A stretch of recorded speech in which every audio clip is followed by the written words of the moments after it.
Yo, what's good, everybody? Welcome to a slice of anime. You already know what time it is, bro. But just in case you don't, if you've been sleeping under a rock, I'm just gonna let you know that the Boruto 2 Blue Vortex Chapter 28 official leaks, full leaks, translations, and spoilers have dropped. And you know what time it is. Your boy Slice, I got you. I'm gonna go ahead and cover them. But before we dive into today's video, though, man, if you are new to the channel, first off, welcome. I'm your host, Slice. Do your boy Slice a solid and consider hitting that subscribe button, man. Like the video if you like the video. Drop a comment, and also last but not least, share the video, man. But we're gonna go ahead and dive into these leaks, translations, and spoilers because I can't wait, man. It feels like I've been waiting forever again.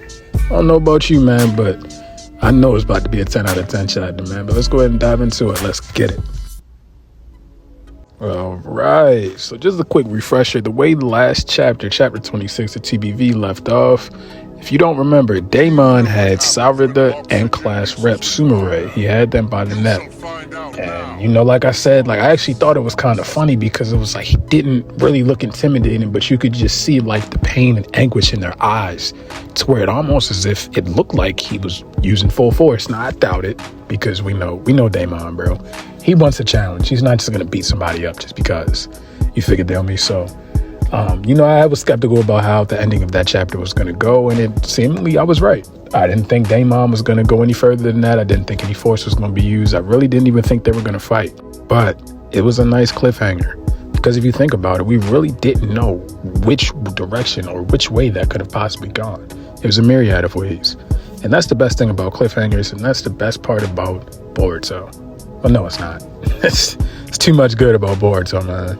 But anyway, diving into the chapter, how it starts is we go back to the scene of Daemon, Ada, Sarada, and Sumire actually getting released from Daemon's grasp.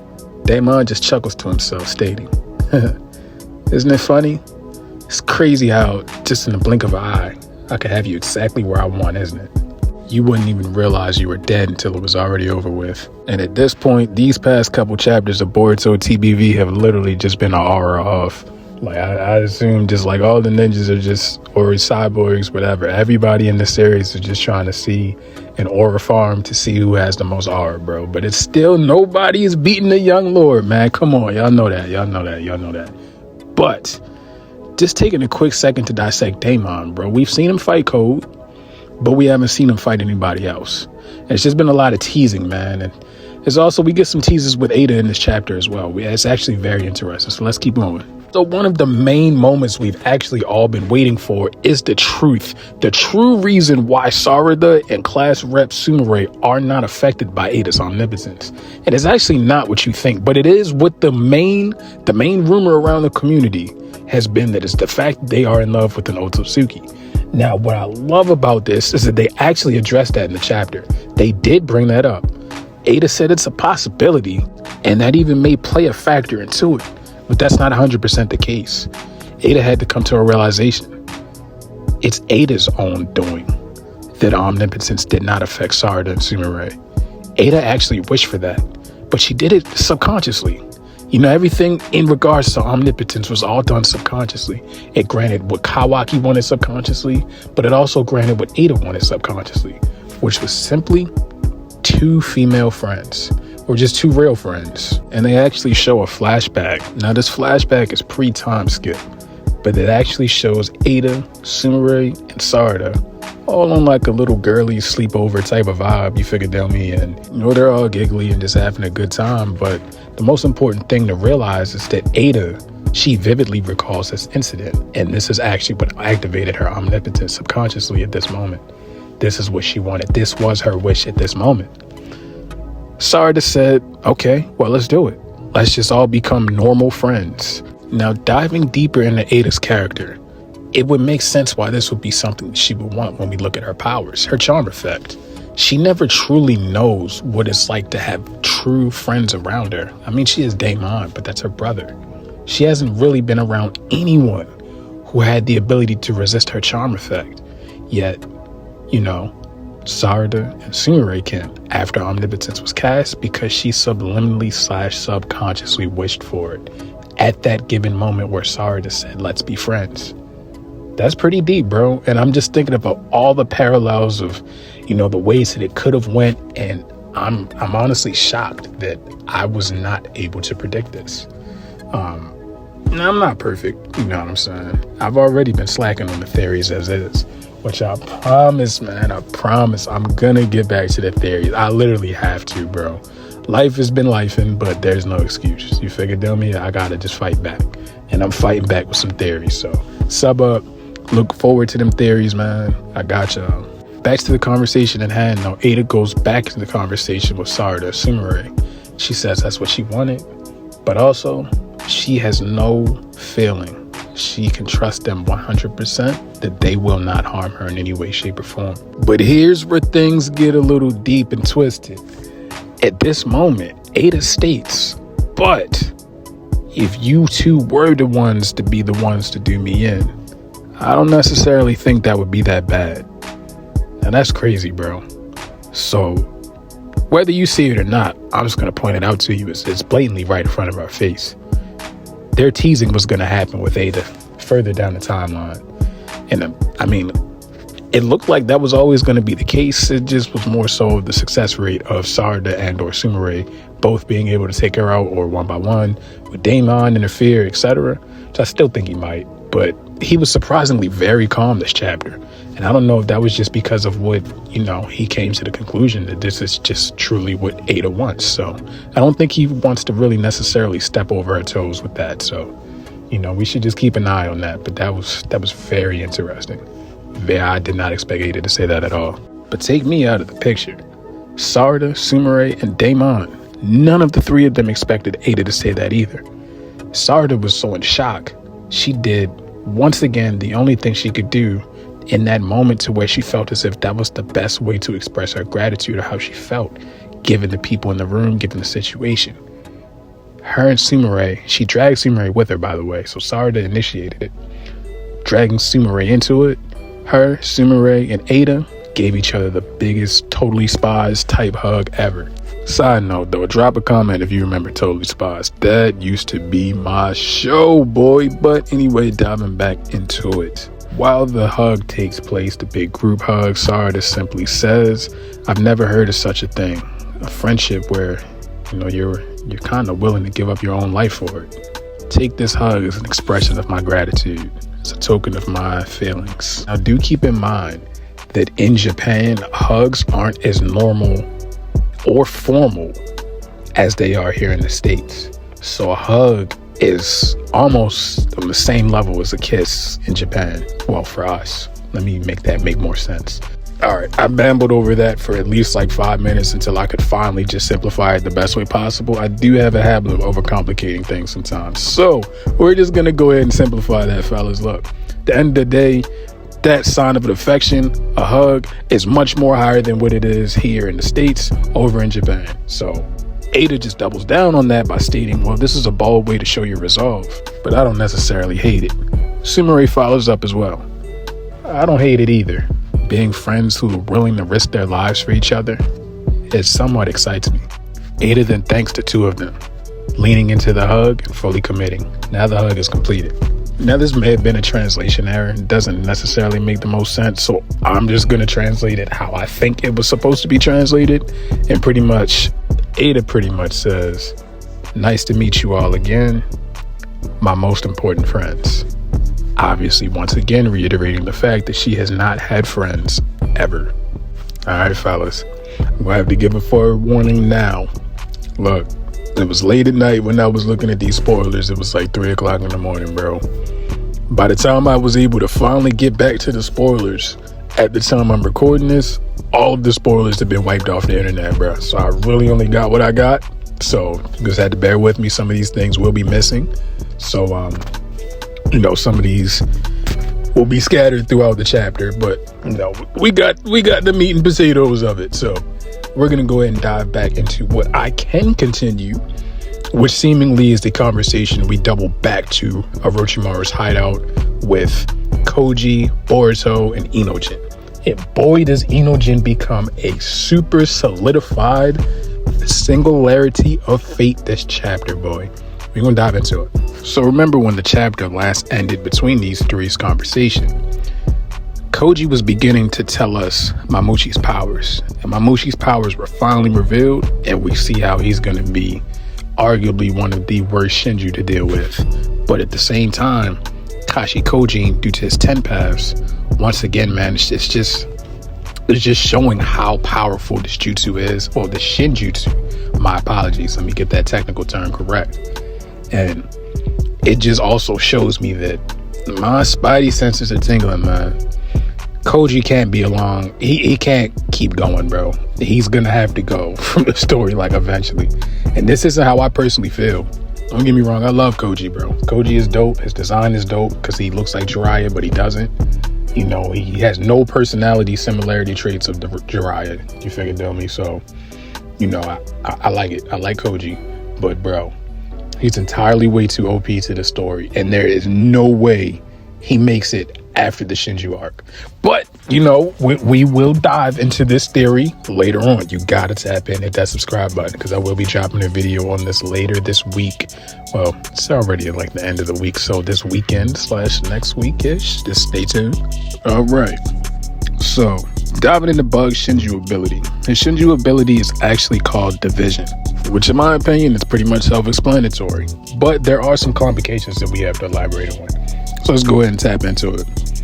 Unlike the Shadow Clone Jutsu, which, you know, it actually splits chakra between each clone, each of Bug's clones are the real thing, quote unquote, which basically means there are no limits to how many clones Bug can make. None of his chakra gets divided, so all in each and every one of those clones has 100% of Bug's chakra. There's no drop in power or stamina, and they're fighting at an infinite army of 100% power. This Shinju is 1000% broken. But Koji, once again, being the all-powerful, omnipotent overseer, he's not omnipotent, but that just sounded good. Pretty much, Koji already knows how to defeat him, and you know, there did have to be some sort of weakness to this ability, because he's almost as OP as JURA. Almost. Arguably. But Koji basically states that the more that we catch Bug dividing himself, the more clones he has, the dumber he gets. So the plan that they have conjured up is to get Bug to make as many clones as possible, and then wiping out all of those clones with one mass attack all at once. Which in theory does make sense. Not only is Kashi Koji already foreseen this with the 10 paths, but logically it really only makes the most sense based off of his answer of how his powers work. So once again, man, they are just truly cooking in TBV. I just love this series, bro. Everything about it. I really feel bad for those who dropped Boruto with the anime and never even got to the time skip, but hey, that's on them. It's my favorite manga, bro. Best next gen manga character ever. I don't care, bro. All right. My fault, fellas. I got carried away glazing. My bad. Look, there is a drawback to the plan, though. So, apparently they have to go for Mamushi's eyes. I've been calling him Bug this whole time, but you know we're talking about Mamushi, fellas. Come on, lock in. They gotta go for his eyes. An individual that lost his eyes, he can't clone himself anymore. So if they can get one of the Bug's eyes gone, that's one less clone that Bug can make. Now that formula is about to be a bit complicated, but you get the idea of what they're trying to go for.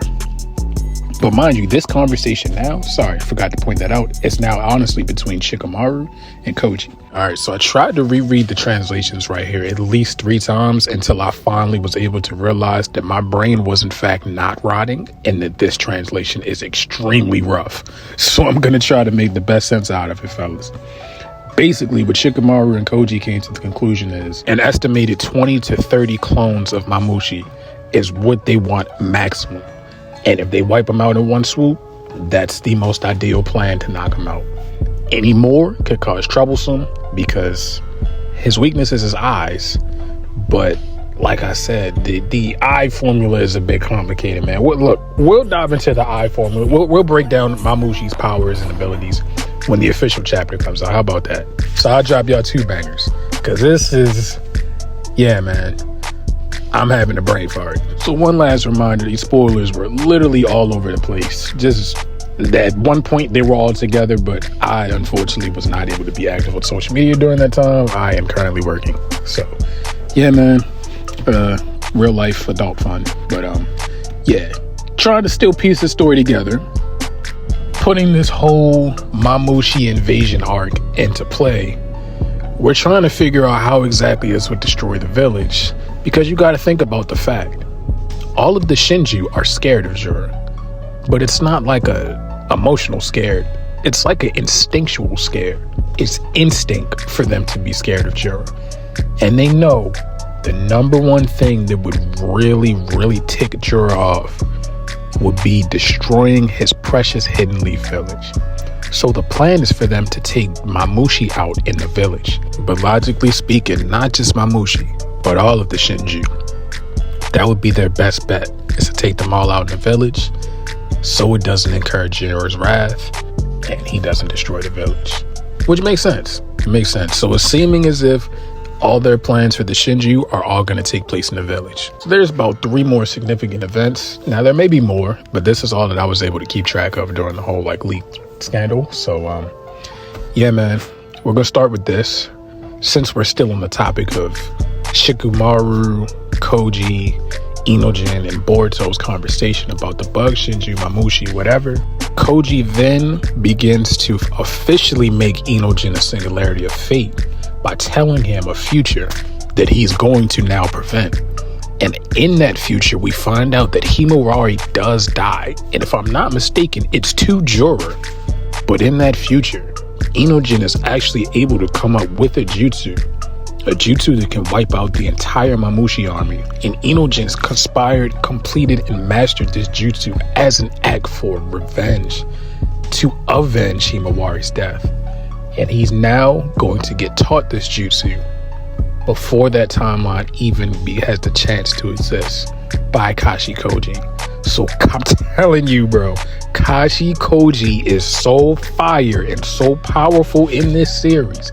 He is not lasting. He might not even last throughout the entirety of the Shinju arc. It's no way, bro. So not only did he help Boruto learn Flying Raijin technique and Rasengan Uzuhiko years earlier, but now he's about to help Inojin learn a brand new mind transfer jutsu technique that can work on a massive myriad of people, a massive crowd, not just one.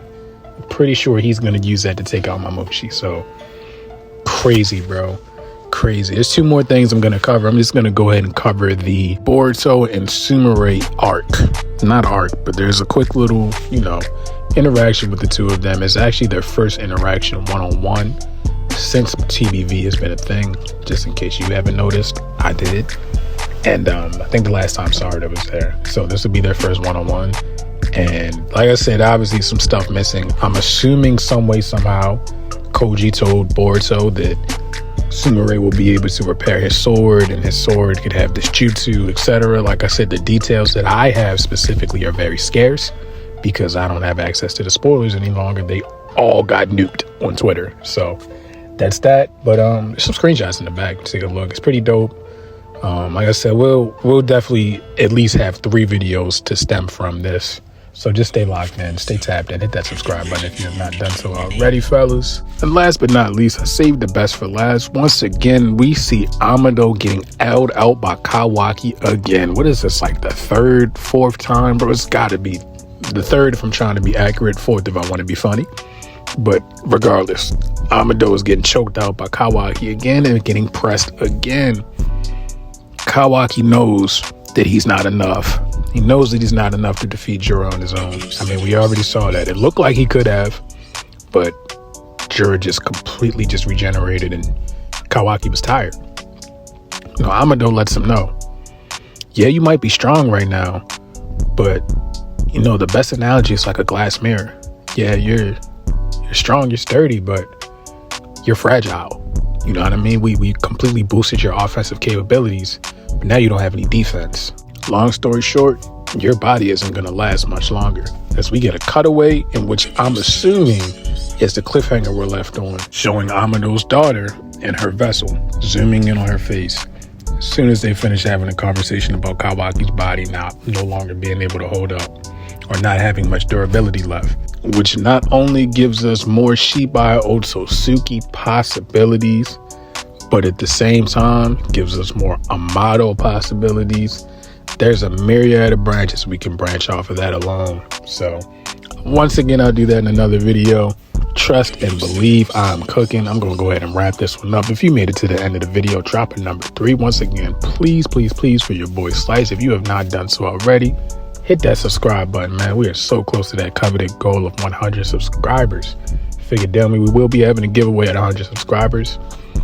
Tap that like button, share the video, let me know what you thought about the chapter, and we will be back for the official chapter. We're going to cover what you missed in the official chapter, and the theory videos will be dropping, all stemming from this chapter, so stay tuned. Appreciate you, family. You all enjoy the rest of your day, night, evening, whatever time you're listening to this. It's been your boy Slice, and I'm signing out, man. Peace.